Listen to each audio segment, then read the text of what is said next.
Muammosi yo'q erkak bas, birodarlar, do'stlar. Muammoyingiz bormi, problemingiz bormi? Malades. Eng zo'r erkak ekansiz.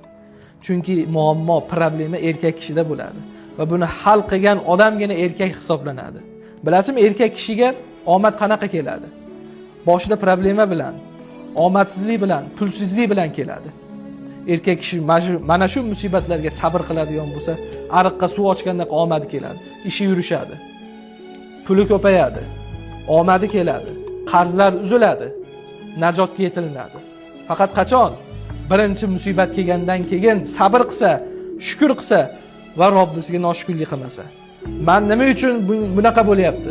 Qaysi gunohim uchun kelyapti degan erkakka kelmaydi lekin. Shukr qilasiz.